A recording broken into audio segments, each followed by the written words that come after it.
Hello students, all of you good morning. कैसे हो आप सभी? आप सभी फोर्थ क्लास से फिफ्थ क्लास में प्रमोट हो गए हो। हमारी तरफ से सभी को शुभकामनाएं हैं।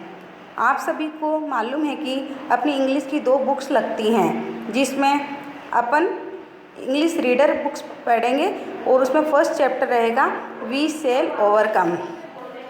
वी सेल ओवरकम का मतलब होता है विजय पाना, किसी के ऊपर भी विजय प्राप्त करना वी सेल ओवरकम है। वी सेल ओवरकम की एक पोइम है जिसको हिंदी और इंग्लिश दोनों में लिखा गया है। इसको हिंदी में तो गिरजा कुमार माथुर जी ने लिखा है। जैसे आप लोग प्रेयर वगैरह करते हैं उसमें भी ये पोइम सुनी जाती हैं।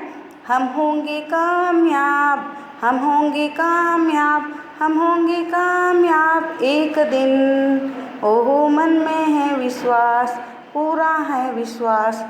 ये हिंदी की पोइम्स है। इसी तरह इसी पोइम को इंग्लिश में भी लिखा गया है चार्ल्स अल्बर्ट टिंडेली ने।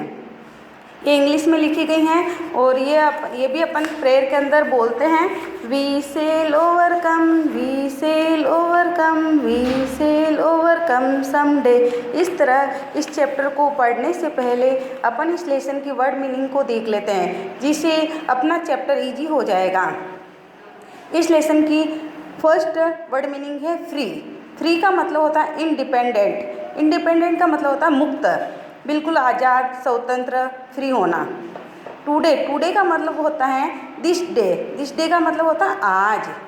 ओवरकम, ओवरकम को बोलेंगे विजय पाना। इसकी ग्लोसरी ये हो सकती हैं, succeed in dealing with a problem और डिफ़िकल्टी। फोर्थ नंबर पे हैं अफ्रेड। अफ्रेड का मतलब होता है भयभीत होना, डर जाना, फीलिंग फियर और एनेक्सिटी, फ्राइटेंड। फिफ्थ नंबर पे हैं हैंड इन हैंड, एक दूसरे का हाथ थामे हुए, holding each others hand. Holding का मतलब होता है पकड़ के रखना, ईच अदर्स एक दूसरे का, हैंड हाथ, एक दूसरे का हाथ थामे हुए, एक दूसरे का हाथ पकड़े हुए। Deep in my heart, undoubtedly, निश्चित रूप से। बिलीव, बिलीव का मतलब होता है विश्वास करना।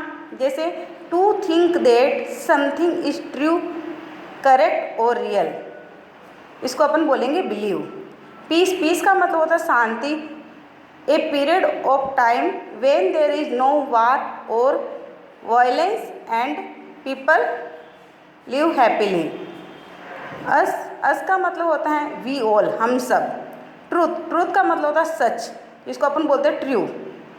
समडे, समडे का मतलब होता है सूनर और लेटर, किसी दिन या कुछ डे, कुछ समय, कुछ डे। ओके, इस लेसन की वर्ड मीनिंग को आपको अपनी नोटबुक में करना है, रीड भी करना है, लर्न भी करना है। Okay, stay home, stay safe.